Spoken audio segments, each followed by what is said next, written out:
Então, sacrificar tudo para alcançar a bem-aventurança eterna é o chave da questão, né? Então, do ponto de vista do Dharma, né, você pode realmente sacrificar muitas coisas pelo bem do todo, né? Mas no final das coisas, no final das contas, se você quer a bem-aventurança, né, que é o ganho mais elevado, né, que existe, você tem que sacrificar tudo. Esse tudo se refere a todos os outros desejos que você tem pelo mundo, né?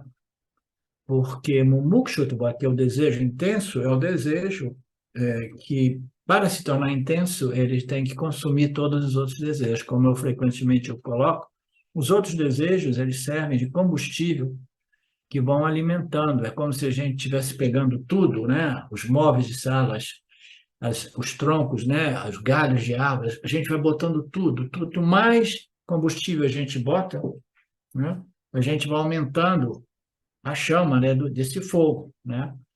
E aqui nós estamos tratando de desejo, né? Que às vezes é confuso. Ah, mas desejo pelo autoconhecimento? Esse desejo, se o desejo é um problema, o desejo pelo autoconhecimento também é um problema. E pode ser dito também isso. Também é um pequeno problema, mas isso precisa ser muito cuidadosamente compreendido, né?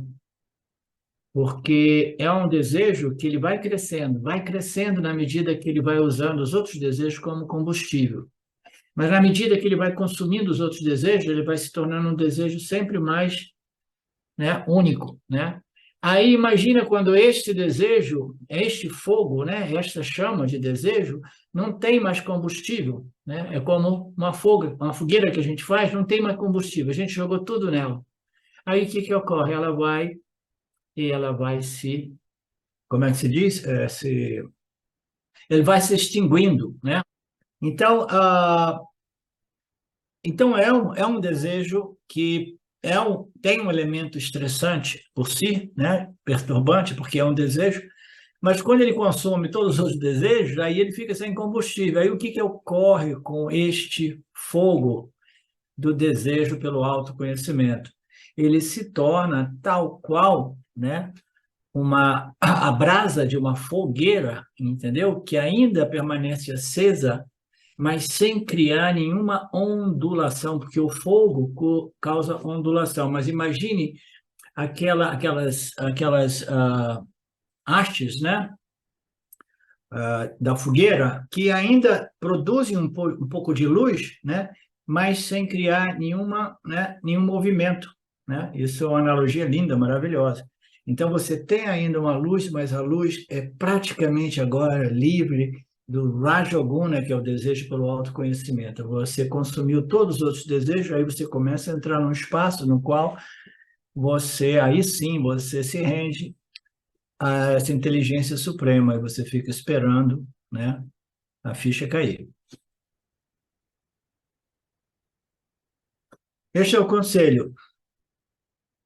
Por causa de moksha, você deve estar pronto para abrir mão de todos os outros desejos. Não existe problema nenhum, não se preocupe. Ah, mas eu abri mão de tudo isso, então eu vou abrir mão do Vedanta Brasil, porque eu não quero abrir mão de tudo, né?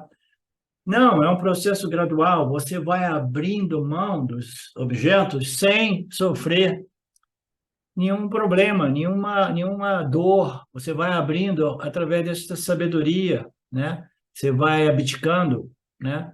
Os ganchos, né? As dependências com esses objetos. Então, é um processo natural que não envolve sofrimento psicológico de perda ou de carência, né? É um processo natural. Então, o indivíduo vai chegando no ponto que ele é pronto para abdicar de tudo, né? E sem nenhuma dor ou sentimento de perda ou de insegurança, entendeu? Porque é um abrir mão de uma coisa inferior para abraçar a minha natureza infinitamente superior. Hum?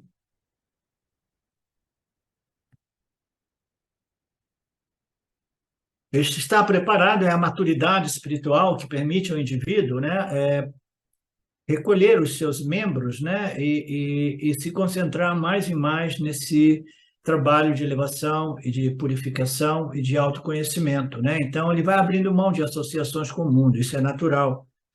Vai abrindo mão de associações com pessoas tamásicas, extremamente rajásicas, que não agregam, que não contribuem, que não estão na minha mesma onda, no mesmo barco. Um dos problemas iniciais do buscador de moksha é que ele vai se encontrando sempre mais só do ponto de vista de amigos espirituais. Quando você chega neste nível de espiritualidade, você não tem sangha praticamente, entendeu?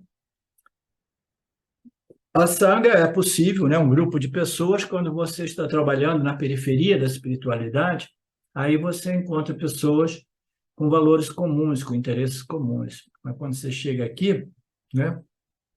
Sim, você vai se tornar uma pessoa sempre mais só, mas isso também não assusta o indivíduo, porque ele começou já a perceber que a solidão não dói. A solidão dói, mas a solitude não dói, porque a solitude me permite, né, desfrutar da minha natureza purna, né, completa, plena, segura, né, como consciência.